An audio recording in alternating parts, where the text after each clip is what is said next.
tengan todas y todos. Les presentamos a continuación la actividad número 3 correspondiente al grupo 5 del Diplomado de Medicina Legal y Ciencias Forenses de la Universidad Centro Occidental Lisandro Alvarado. Dicho grupo está conformado por Carelis Crespo, Rox Francis Guevara, Nazaret Rodríguez, Josmaira Ruiz y quien les habla, Alfredo Vázquez. En esta actividad vamos a tratar diversos tópicos relacionados con el área de la medicina legal. Comenzamos entonces con la presentación. Como introducción a la medicina legal, vamos a ver algunas definiciones. La medicina legal es una ciencia y al mismo tiempo un arte que por sus diversas conexiones con otras ciencias, con otras profesiones, no tiene hasta ahora una definición claramente definida. Durante muchos años se han intentado dar algunas definiciones, de las cuales podemos rescatar estas que presentamos. Por ejemplo, la de Nerio Rojas, psiquiatra y médico legista argentino, que decía que era la aplicación del conocimiento médico a los problemas judiciales. Alexandre Lacassagne, médico y criminólogo francés, decía que era el arte de poner los conceptos médicos al servicio de la administración de justicia. Y Flavio Fávero, médico legista brasileño, decía que era la aplicación de los conocimientos médico-biológicos en la preparación y ejecución de las leyes que carecen de los mismos. Los profesionales de la medicina legal realizan exámenes físicos, autopsias, recogen evidencias, emiten informes que pueden ser utilizados en procedimientos judiciales. Su trabajo es fundamental en casos de delitos, accidentes, negligencias médicas y otras situaciones donde se requiere un análisis médico para esclarecer hechos relevantes desde el punto de vista legal. Bien, la importancia de la medicina legal. La medicina legal es esencial para el funcionamiento del sistema judicial y la protección de los derechos de los individuos en la sociedad. Dentro de los aspectos más relevantes que podemos destacar, tenemos la resolución de crímenes, ya que ayuda a esclarecer delitos mediante la recolección y análisis de evidencias médicas que pueden ser cruciales para la investigación criminal. La determinación de causas de muerte, lo cual nos permite establecer las causas de fallecimiento en casos sospechosos o no naturales, lo que es fundamental para el sistema de justicia. En la evaluación de lesiones, nos proporciona informes sobre lesiones sufridas por víctimas de agresiones, accidentes o delitos, lo que puede ser vital en procesos judiciales. También en la identificación de personas, facilita la identificación de individuos a través de métodos como el análisis de ADN, las huellas dactilares y otros signos biométricos, lo cual es muy importante en lo que es la identificación de personas que hayan fallecido en desastres naturales, lamentablemente en una guerra, lo cual tiene su gran importancia. También asesoramiento legal, ya que ofrece apoyo a jueces y abogados al proporcionar información médica que puede influir en decisiones legales y sentencias, en la prevención de delitos, porque contribuye a la educación sobre temas relacionados con la salud y la seguridad, lo que puede ayudar a prevenir futuros delitos. En la investigación científica, porque promueve el avance del conocimiento médico y científico a través del estudio de casos forenses y su relación con el derecho. En la protección de derechos humanos, ya que asegura que se respeten los derechos de las víctimas y acusados mediante una evaluación justa y objetiva basada en la evidencia médica. También tiene su importancia por la colaboración interdisciplinaria, ya que fomenta el trabajo conjunto entre profesionales de la medicina, el derecho, la criminología y otras disciplinas para abordar problemas complejos. En la educación y capacitación contribuye a la formación de nuevos profesionales en el campo forense, asegurando que estén preparados para enfrentar los desafíos médico-legales actuales. ¿Ok? Ahora vamos a ver lo que es concausa. El diccionario de la Real Academia Española nos dice que concausa es una cosa que junto con otra es causa de algún efecto. En el ámbito médico-legal es el elenco de factores que concurren para producir un evento determinado y modificando la evolución de una lesión. El evidenciar la concausa sirve para atenuar la pena, siempre y cuando el autor desconociera la presencia de esta concausa. Tenemos el artículo 408 del Código Penal venezolano, que nos dice que en los casos previstos en los artículos precedentes, cuando la muerte no se hubiera efectuado sin el concurso de circunstancias preexistentes, desconocidas del culpado o de causas imprevistas que no han dependido de su hecho, la pena será de presidio de 7 a 10 años, en el caso del artículo 405, de 10 a 15 años en el 406, de 8 a 12 años en el artículo 8. Esto es cómo se refleja la concausa en nuestro Código Penal. Okay. Los tipos de concausa pueden ser preexistentes, son aquellas que ya existen anteriormente a producirse la lesión, que pueden ser congénitas, pueden ser fisiológicas o pueden ser patológicas. Están las simultáneas, que son las que tienen lugar a la vez que se provoca la lesión, y las sobrevenidas tienen lugar después de que ocurre la lesión. Vamos a ver algunos ejemplos de esto. Tenemos que Pedro P. discute con Juan A.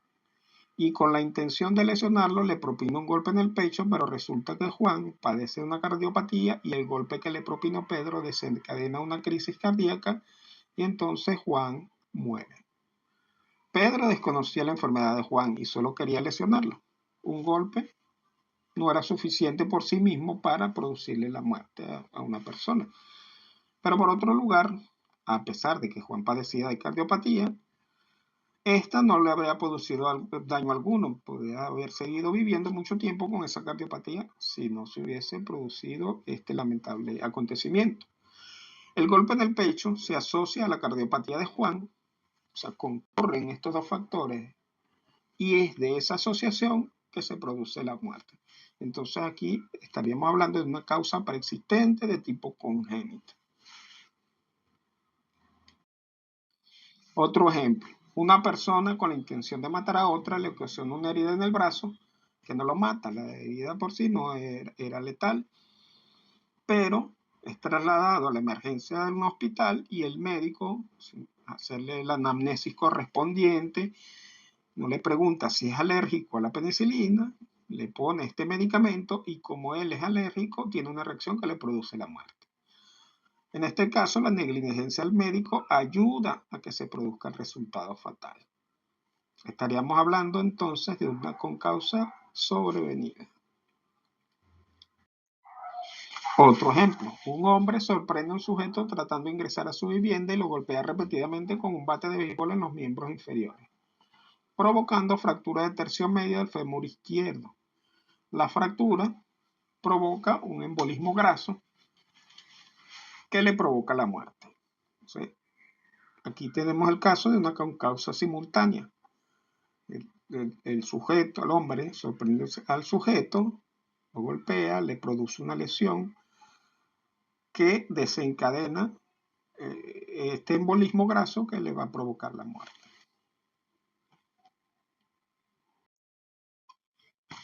Hablemos ahora del pronóstico médico legal.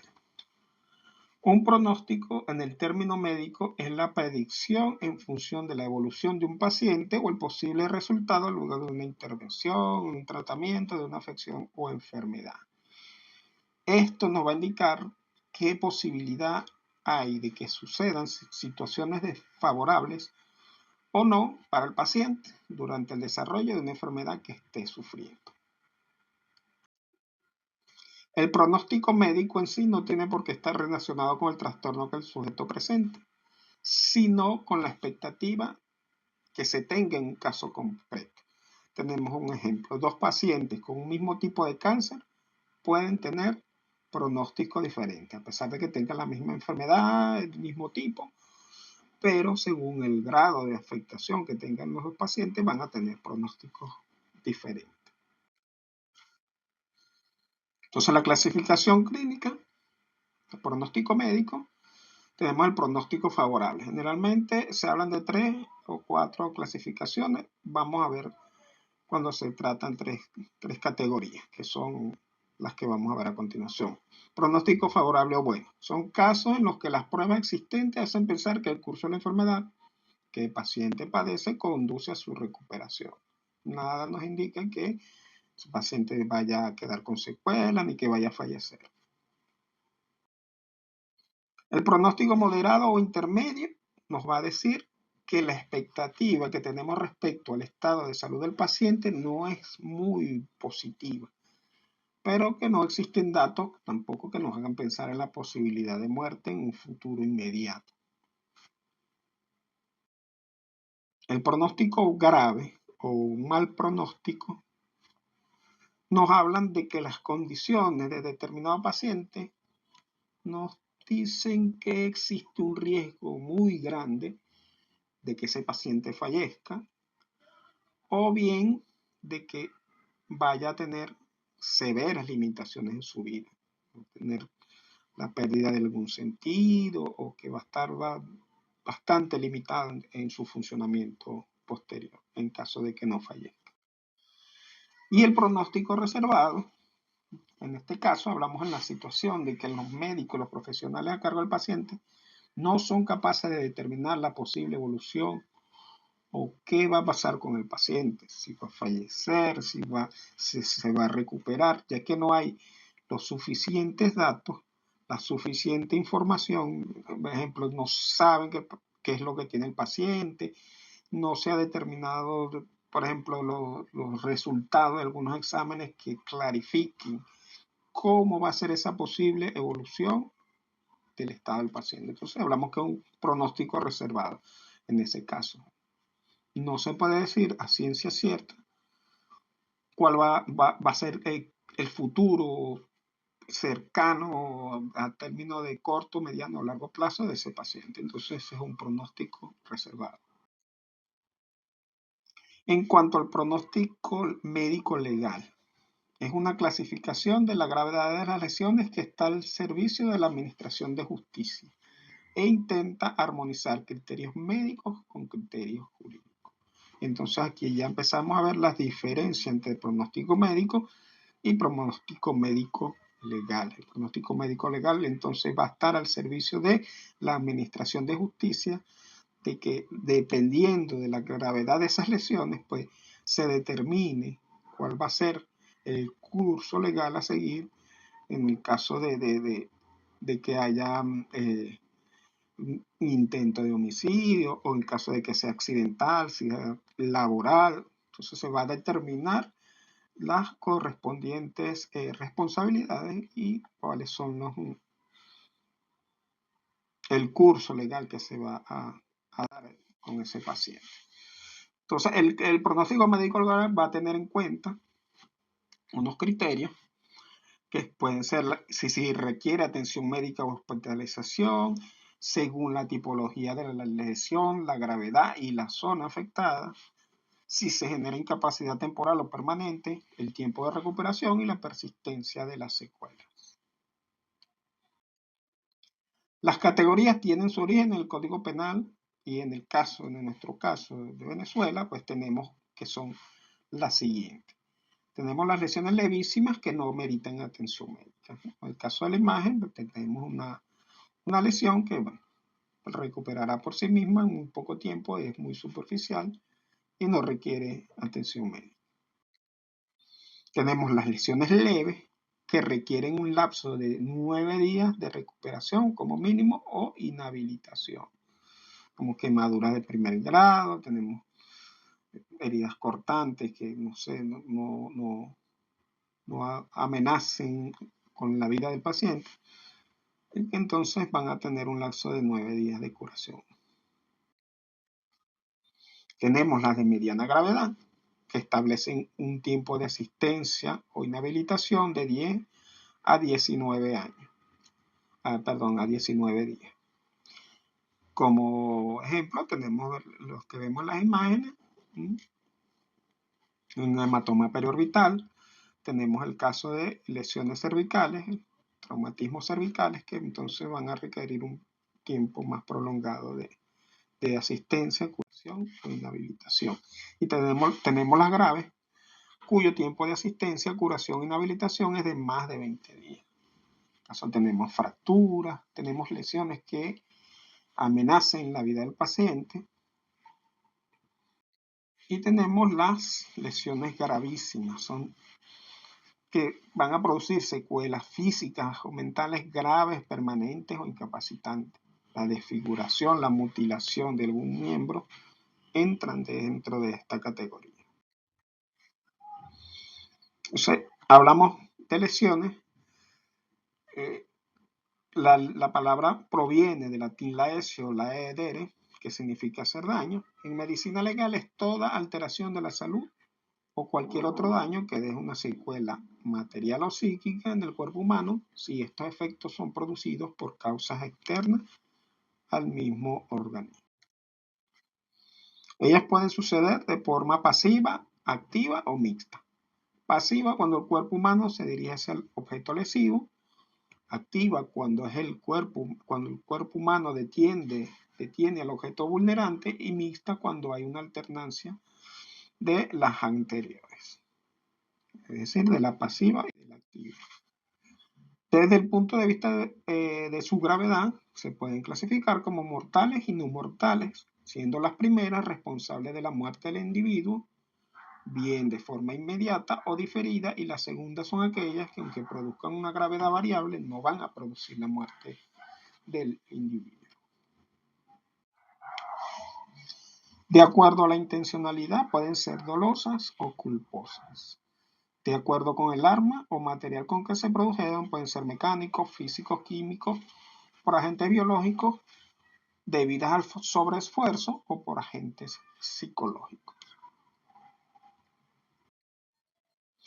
Según su etiología médico-forense, pueden ser autoprovocadas, como el caso de los suicidas, pueden ser provocadas por otra persona, en casos homicidas, y accidentales, pues en los accidentes.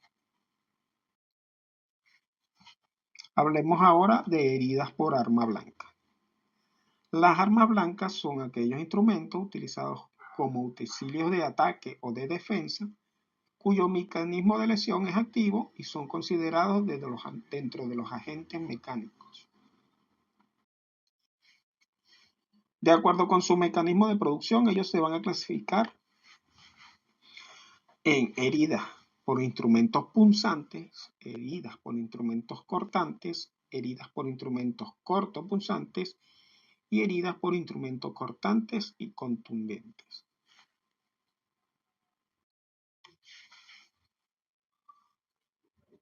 Las heridas producidas por instrumentos punzantes son aquellas producidas por instrumentos de forma alargada, que tienen un diámetro variable, puede ser más fino, puede ser más grueso, pero nunca muy considerable, que tienen una sección circular o elíptica y que terminan en una punta más o menos aguda. Ejemplo de ellos: alfileres, agujas, clavos, punteros, flechas, floretes, lanzas.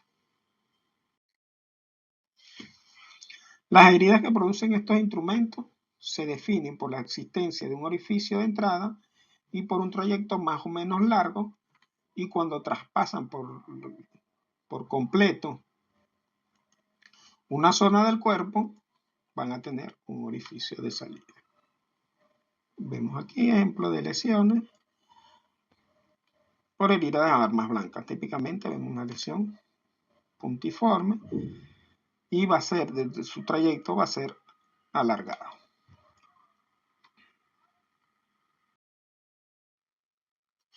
Instrumentos cortantes. Estos se definen por la existencia de una hoja de poco espesor y sección triangular que obra solo por el filo. Su acción va a ser solamente por el filo. Van a tener vistas de perfil, van a tener una forma de esta forma o más o menos de esta forma. Actúan accidentalmente como instrumentos de cortante, láminas delgadas de metal o trozos de vidrio, y verdaderos instrumentos cortantes, los cuchillos, las navajas de afeitar, los bisturíes, etc. Entonces, los tipos de heridas que vamos a ver por instrumentos cortantes, también llamadas heridas incisas, responden en general a tres tipos: heridas lineales, heridas en colgajo o heridas mutilantes. En el caso de las heridas lineales y las heridas en colgajo, se van a producir en dependencia del ángulo que forme el instrumento cortante con relación al plano del cuerpo. Es decir, en el caso de las lineales, el objeto cortante va a tener un ángulo aproximadamente de 90 grados con relación al plano corporal. En el caso de las heridas por colgajo, se va a ver que el instrumento va a tener un ángulo menor a 90 grados y va a producir el colgajo, como vemos aquí en la imagen, una herida frontal, donde el ángulo de ataque de la hoja del instrumento pues tenía un ángulo oblicuo con relación al plano, que es el plano frontal. Y bueno, las heridas mutilantes, como su propio nombre lo indica, mutilan alguna parte del cuerpo, en este caso el lóbulo de la oreja. Los instrumentos cortopunzantes están constituidos por una lámina más o menos estrecha, terminada en una punta y recorrida por una, dos o más aristas afiladas y cortantes. Ejemplos de ellos tenemos los cuchillos de punta, los puñales, los estiletes, las dagas, abrecartas, picayelos. Las heridas se van a parecer en parte a las punzantes y en parte a las incisas. Estas pueden distinguirse en un orificio de entrada, un trayecto y eventualmente, si se da el caso, un orificio de salida. Entonces vamos a ver algunos tipos de heridas según la forma del instrumento, como puede ser el orificio de entrada. Heridas de instrumentos de este tipo van a producir una herida más o menos de esta forma. Una vez que la piel se retrae, la piel tiene su elasticidad, pero una vez que retrae va a dejar una herida de entrada más o menos. Un instrumento de forma romboide va a dejar una herida parecida a esta. Si es cuadrado, va a ser más o menos parecida a esta, y si es triangular, la herida de entrada va a parecerse a esta imagen. Objetos o instrumentos cortocontundentes. Son instrumentos que están provistos de una hoja afilada, cortante, pero que tienen un peso tal que requieren que se utilice una fuerza, una gran fuerza viva, para producir el corte. En este caso tenemos el machete, las hachas, los sables.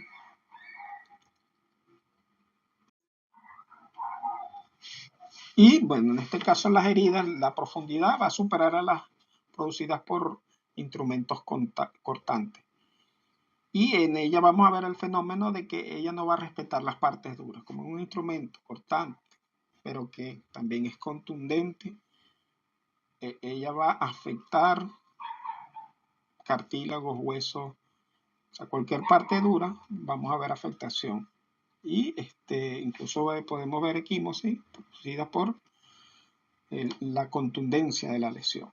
Entonces, estas son características que son típicas de las heridas cortocontundentes. Vamos a ver un poco lo que es la morfología de las heridas por arma blanca. En las cortantes la forma es elíptica, más o menos así. Los bordes son lineales, los extremos tienen una cola de entrada y una de salida. Cuando se produce el corte, si el corte va en esta dirección, entonces tenemos una cola de entrada por acá y una cola de salida por el otro lado. La profundidad, ella normalmente va a afectar la piel, tejido celular subcutáneo versus superficiales. Las paredes, no hay paredes, y la hemorragia generalmente es externa. Las heridas contuso cortantes va a ser también elíptica, pero vamos a tener bordes equimóticos, extremos agudos. La profundidad puede llegar hasta la musculatura, incluso, como lo comentamos, hasta los huesos. Las paredes van a ser lisas y planas, y la hemorragia predominantemente es externa. Dependiendo de la lesión también, podemos encontrar lesiones internas, pero más que todo va a ser externa. En las punzocortantes, podemos ver la herida que tiene forma de pececito, como que vemos aquí en la imagen. Los extremos, uno agudo y otro en escotadura. Esto debido a la forma del instrumento que causa la lesión. La profundidad puede afectar cavidades y órganos profundos, cosa que la diferencia con las heridas cortantes, como vimos allá, es más profunda que larga. Las paredes son lisas y la hemorragia es predominantemente externa. Aunque si afecta a órganos profundos, pues vamos a ver hemorragias internas también. Las heridas punzantes pueden ser circular o triangular o cuadrada, como vimos en la lámina anterior, ya que dependiendo también del filo, de la punta de este instrumento, pues si tiene algún punto, si es un poco romo, esa fuerza que se aplica para introducir el instrumento en la piel, pues puede producir algún anillo de contusión. No hay extremos, ya que, como vimos, es circular. Puede ser circular o dependiendo de la forma del objeto. Afecta cavidades y órganos profundas, las paredes son lisas y la hemorragia es interna por la afectación de órganos y cavidades profundas. Ok, pasamos ahora a hablar de las contusiones. Las contusiones son lesiones producidas por la acción de cuerpos duros de superficie obtuso-roma que actúan sobre el organismo por intermedio de una fuerza viva más o menos considerable. Los instrumentos contundentes son tan abundantes y variados que prácticamente todo lo que nos rodea es susceptible de ser un objeto contundente. Entonces tenemos los naturales, palos, piedras, restos óseos, animales, etc. Los artificiales son los creados o modificados por el hombre. Tenemos los biológicos, cabezas, uñas, dientes, puños, rodillas, codo, pie. Pueden ser instrumentos contundentes. Tenemos los profesionales, los que son elaborados con ese fin específico, como el bastón de policía, los guantes de boxeo, la pelota, el bate. Los accidentales, cualquiera de los anteriores que se utilice en la lucha y que se tome como objeto contundente durante el desarrollo de la misma. Las lesiones contundentes pueden ser el resultado de una fuerza que se ejerce perpendicularmente bajo la forma de presión o percusión, o bien realizarse en sentido tangencial a la superficie del cuerpo en forma de frotamiento. Incluso pueden reunirse ambos componentes con una participación igual o distinta. Es posible que a los anteriores mecanismos se una la tracción. Las contusiones se pueden clasificar en simples, en las que participa un único mecanismo de acción, y las complejas, en las que se asocian más de un mecanismo de contusión. Las simples las podemos subdividir en dos grandes grupos, según si la piel está o no afectada. En las lesiones, en las contusiones, donde la piel se va a mantener íntegra, donde no hay daño de la piel, tenemos las equimosis, las contusiones profundas, los derrames de serosidad y los derrames cavitarios. Las equimosis se definen como la extravasación de sangre intradérmica en el tejido subcutáneo, subyacente o en ambos. La salida de sangre que ocurre allí es posterior a la ruptura de los vasos sanguíneos, en la mayoría de ocasiones son capilares, provocada por una contusión.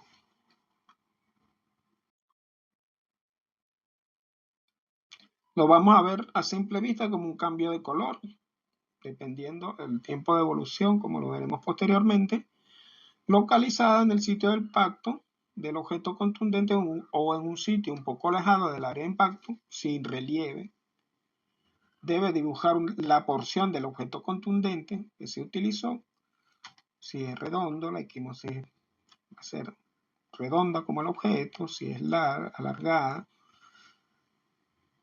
va a tener esa misma forma y solo se generan ante mortem, aunque pueden comenzar a ser visibles post-mortem y solo causan incapacidades estéticas temporales, no dejan secuelas.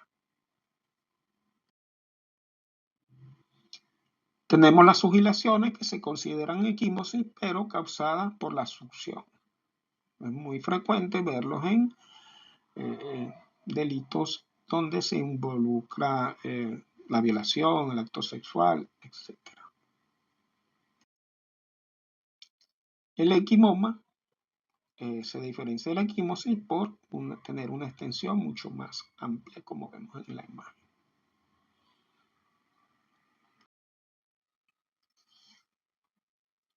Los hematomas se diferencian del equimoma en que existe una colección de tejido en su interior, mientras que en el equimoma la sangre infiltra los tejidos y se comporta más como una mancha que está a través de ellos, que como si fuera algo que se acumula dentro de los tejidos. En el caso de la imagen vemos una contusión y se va a acumular esa sangre produciendo un hematoma. Las petequias son equimosis, pero de pequeñas dimensiones.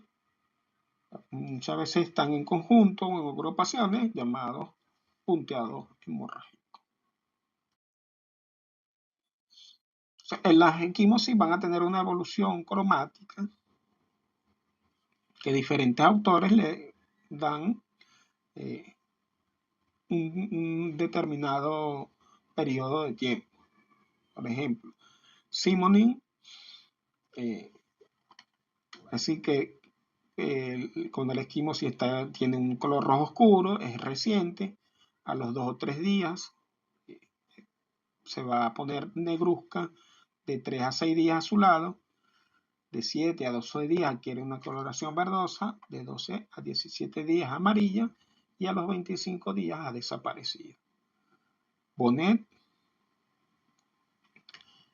el color rojo oscuro lo relaciona con pocas horas de evolución, se va a tornar negruzco de 2 a 3 días, azulado de 4 a 6 días, verdoso de 7 a 12 días y amarillo de 13 a 21 días. Desaparece a los 22 días.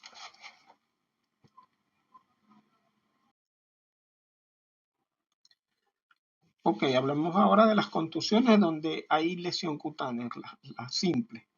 Entre ellas tenemos las erosiones y escoraciones, que son lesiones superficiales de la piel que se producen cuando el cuerpo contundente actúa de preferencia por un mecanismo de frotamiento. Vemos entonces la diferencia. En la erosión va a haber pérdida de sustancia cutánea que afecta solamente la epidermis sin descubrir el cuerpo papilar. Y en la escoriación hay un levantamiento más o menos extenso de la dermis con denudamiento del corio. Hablemos ahora entonces de las heridas contusas, las cuales son lesiones producidas por la acción de instrumentos contundentes en las que, además de la acción contusiva superficial o profunda, tiene lugar una solución de continuidad de la piel cuya elasticidad es vencida por la acción del instrumento. Las heridas contusas van a tener una forma desigual, lineal, estrellada o curvilínea. Presentarán bordes irregulares, dentados, escoriados y equimóticos. El fondo de la herida generalmente sucio, su profundidad variable. Entre los bordes hay bridas o puentes fibrosos. El plano de declive de la herida es anfractuoso. Vemos ejemplos de heridas contusas. Tenemos la herida contusa lineal. Tenemos la herida contusa curvilínea y una herida contusa estrellada. Las contusiones complejas. Entre ellas se incluyen los arrancamientos, los aplastamientos, las mordeduras, las caídas, las precipitaciones, los aplastamientos. Ejemplos de heridas complejas: un arrollamiento, mordedura, una caída. Tenemos el caso de una mordedura de tiburón. El paciente vemos como en ambos miembros inferiores se produce este tipo de herida.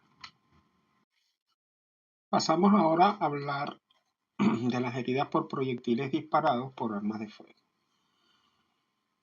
Se conocen como heridas por arma de fuego aquellos efectos lesivos que producen sobre el organismo los disparos realizados con armas cargadas de diversos tipos de pólvora u otros explosivos. Las armas de fuego son instrumentos de formas y dimensiones variadas que están destinados a lanzar violentamente ciertos proyectiles, aprovechando la fuerza expansiva de los gases que se desprenden al inflamarse de forma instantánea sustancias explosivas en un espacio confinado.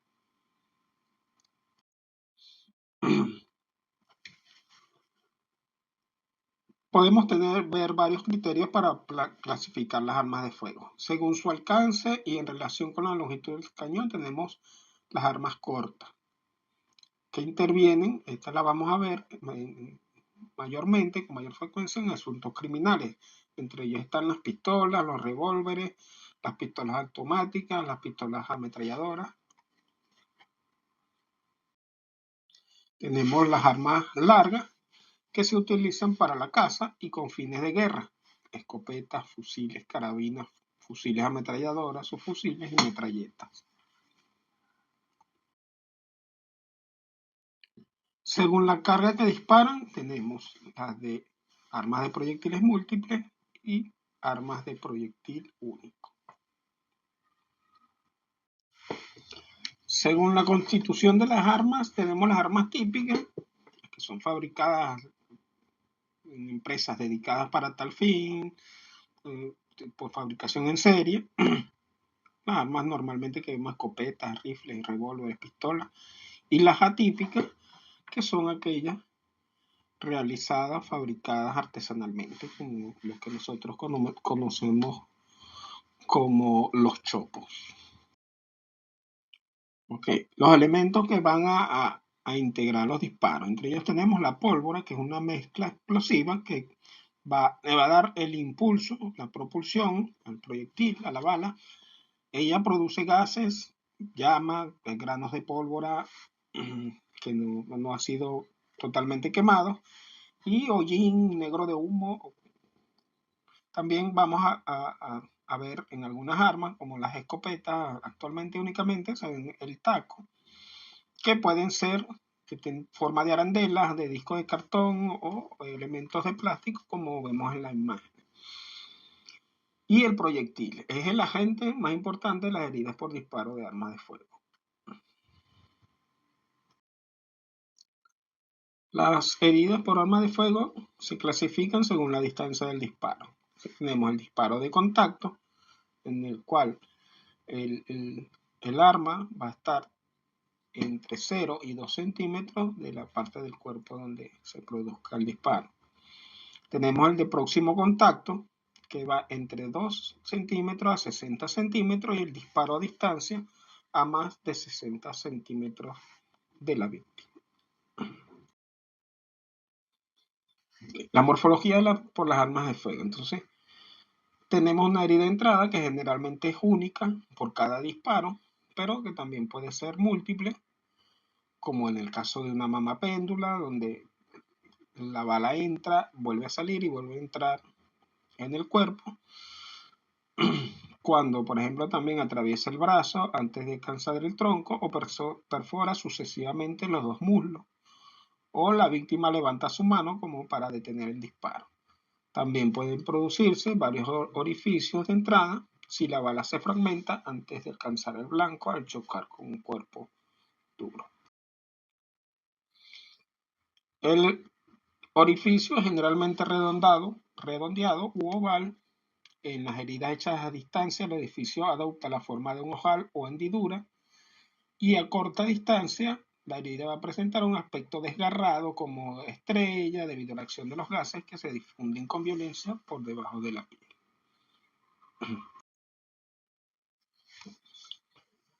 También podemos ver la presencia de tatuajes, que son formaciones resultantes del disparo que se dibujan alrededor del orificio de entrada y suministran importantes indicaciones diagnósticas de carácter médico legal.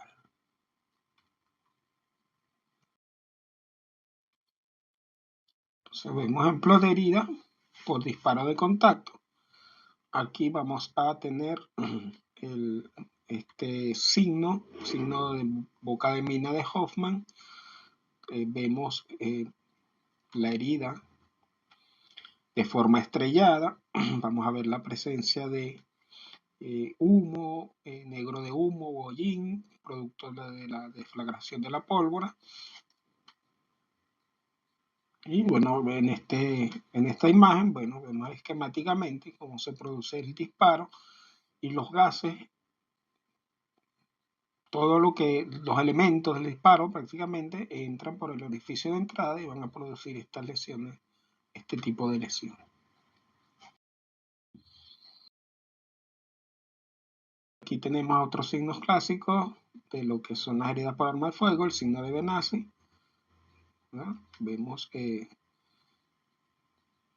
esta coloración negruzca producida por la pólvora en el orificio de entrada. Tenemos el signo de Puppenberg-Garner, en el cual se va a dibujar la silueta del cañón del arma, producto del calor producido por la deflagración. Va a dibujar la forma que tiene el arma por encima de la piel y alrededor del orificio de entrada. En las heridas por disparo de próximo contacto, comunismos que están entre 2 y 60 centímetros, pues vamos a ver diferentes elementos.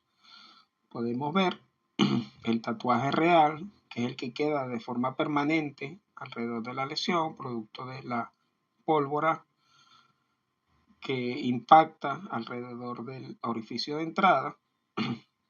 Tenemos un falso tatuaje que este puede ser eliminado de forma manual con agua, con algún tipo de tela. Se va a desprender fácilmente, es el hollín o el negro de humo que produce la pólvora, y vamos a tener el anillo de contusión y el orificio de entrada. Y también podemos ver lo que se conoce como el signo de Fish, que vamos a tener orificio de entrada,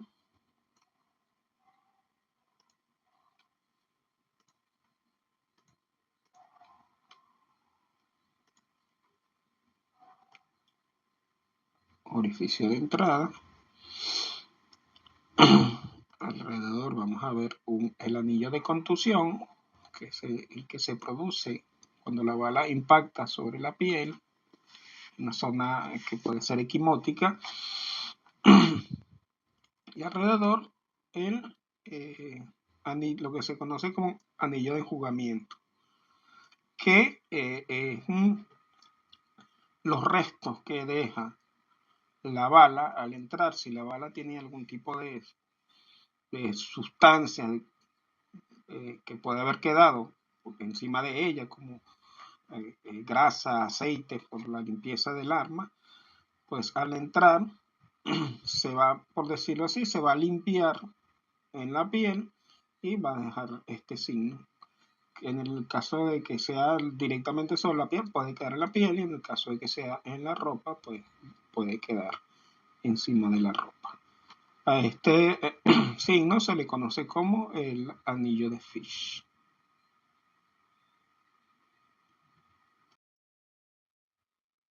Un ejemplo de herida de próximo contacto, vemos el tatuaje verdadero que se presenta alrededor del orificio de entrada.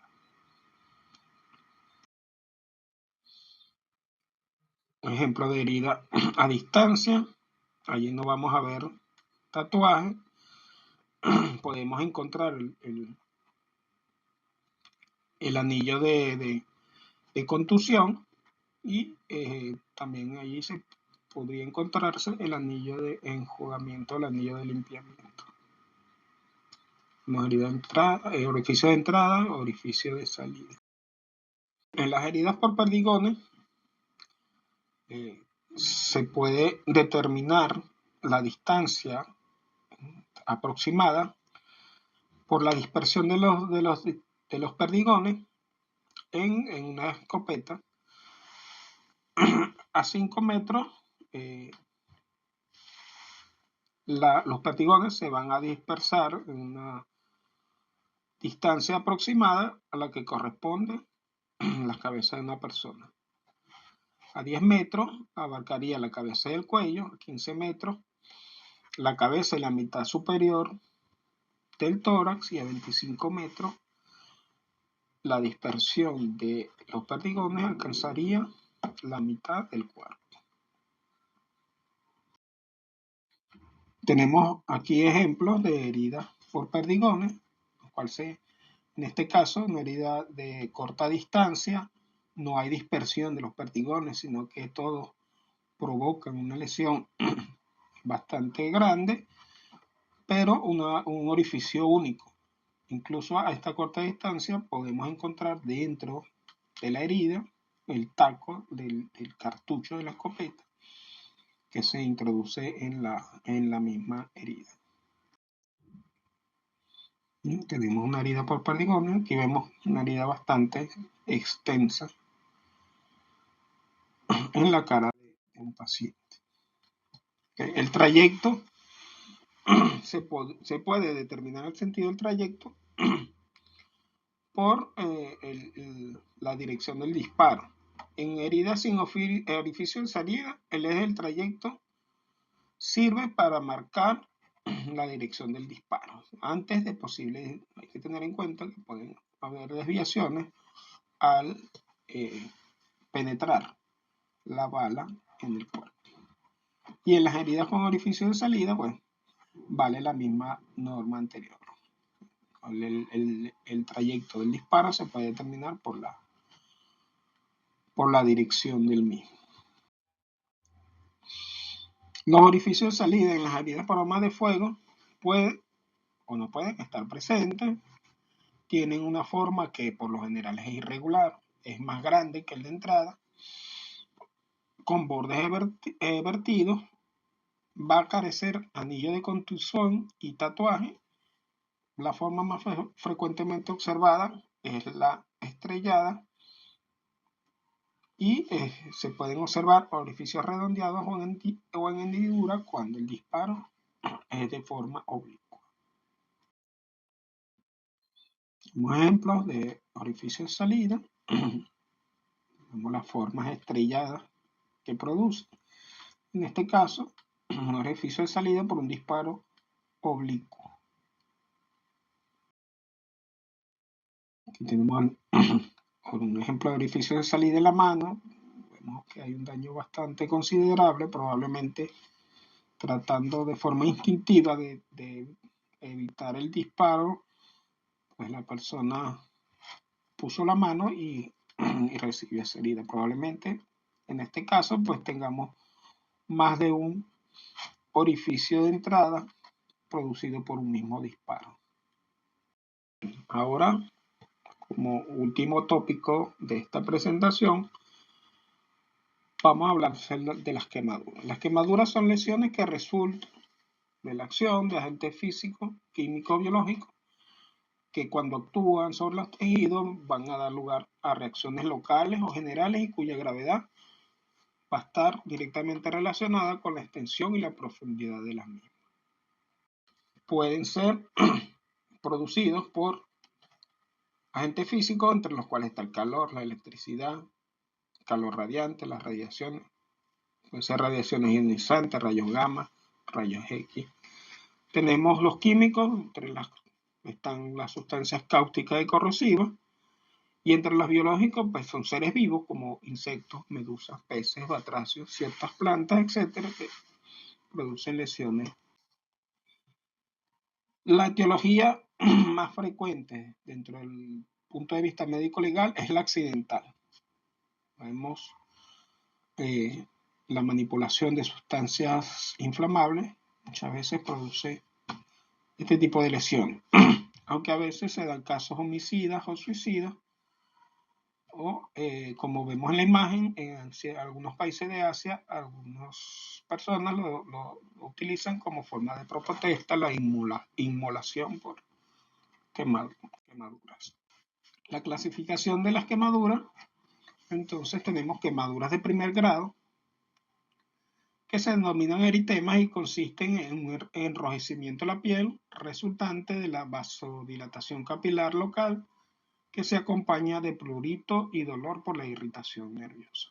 Un simple enrojecimiento de la piel sin afectación de las capas más profundas. En las de segundo grado, estas van a estar definidas por lo que son la presencia de vesículas o flictemas, o como se dice comúnmente, ampollas, que resultan de la liquefacción del cuerpo mucoso de la dermis y de la infiltración de líquido seroso en estas capas de la piel. En las de tercer grado ya hay una destrucción parcial de la piel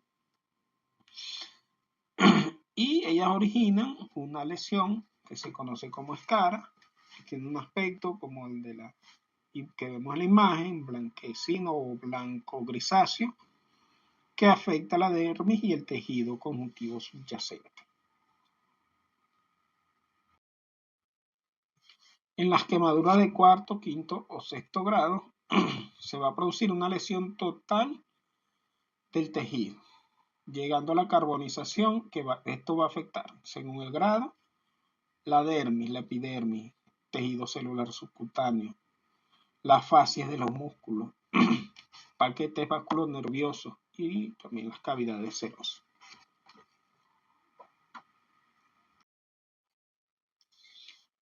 Okay, para determinar la extensión de la superficie afectada, pues cosa que es muy importante, existen diferentes mapeos del cuerpo humano que nos pueden dar una extensión, calcular esa extensión de forma específica en fórmula o tabla para determinar esa extensión, tanto para adultos como para niños. Es importante recalcar que el peligro de las quemaduras no está tanto en lo profundo que pueden ser como en la extensión. Una quemadura de segundo grado en una parte, en una gran extensión del cuerpo, va a producir un mayor peligro para la vida que una quemadura de tercer grado, por ejemplo, en una zona muy localizada del cuerpo. Recordemos que la primera línea de defensa contra las infecciones que tiene el cuerpo humano es la piel. Y mientras más extensa sea esa lesión, más probabilidades hay de que haya infecciones oportunistas, que lamentablemente muchas veces es lo que sucede donde hay quemaduras muy extensas. Veamos un poco algunos ejemplos de tipos de quemaduras, en este caso lesiones por corriente eléctrica. Ellas son frecuentes y la gravedad de las mismas va a estar determinada directamente a la intensidad de la corriente, el voltaje, el amperaje y en las condiciones en las que se encuentre el individuo al recibirla. Aquí tenemos algunos signos distintivos de las quemaduras eléctricas. Tenemos el signo del iceberg, que recibe ese nombre porque generalmente vemos lesiones que en apariencia no comprometen mucho la vida del paciente por su extensión, por su pequeña extensión. Sin embargo, estas pueden producirse en puntos de entrada y de salida de la corriente, y el daño mayor que va a producir la corriente va a estar de forma interna, va a afectar los órganos internos, y esto es lo que va a producir la muerte del paciente. En la derecha tenemos el signo de Lichtenberg. Son estas formas de helecho, formas de arborizada, presentan algunas lesiones. En este caso se presenta un paciente que sufrió de fulguración, es decir, fue impactado por un rayo y bueno, presentó estas lesiones típicas conocidas como signo de Lichtenberg.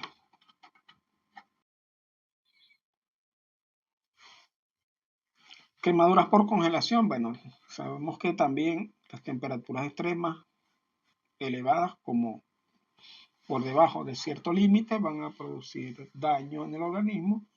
Y bueno, vemos heridas por congelación se producen cuando el frío extremo va a provocar vasoconstricción periférica, y esa falta de irrigación sanguínea puede producir lesiones necróticas, como vemos en la imagen. En cuanto a las radiaciones ionizantes, podemos encontrarlas muy frecuentemente en pacientes que reciben radioterapia. Hay elementos radioactivos diversos que producen rayos gamma. El rayo gamma es uno de los que produce mayores lesiones por la profundidad que alcanzan, que producen lesiones titulares como radiodermatitis, secundaria de tratamientos terapéuticos. Otros son los rayos ultravioleta, que producen quemaduras que se asemejan a las quemaduras solares comunes. Tenemos las quemaduras por cáusticos. Los cáusticos pueden ser ácidos o álcalis. Ácidos como ácido sulfúrico, nítrido clorhídrico, y alcalinos como la soda cáustica. Este tipo de lesiones de quemaduras pueden dejar cicatrices permanentes muy notables. Ejemplos típicos: en los niños suele ocurrir a veces, lamentablemente, que tienen acceso a productos de limpieza que son ácidos, y por desconocimiento juegan con ellos, se lo llevan a la boca y pueden recibir quemaduras. O, como vemos en algunas de estas imágenes, lamentablemente en algunos países la violencia de género contra las mujeres lleva a algunos hombres a motivos pasionales o de otra índole, pues a realizar ataques con ácido a las mujeres, en los cuales pues, producen lamentablemente estas lesiones que las marcan para toda su vida. Y con esto llegamos al final de la presentación, que forma parte de la tercera actividad del Diplomado de Medicina Legal y Ciencia Forense de la Universidad Centro Occidental Lisandro Alvarado. Gracias por la atención y agradecemos a nuestros profesores por la oportunidad y toda la dedicación que han tenido para con nosotros.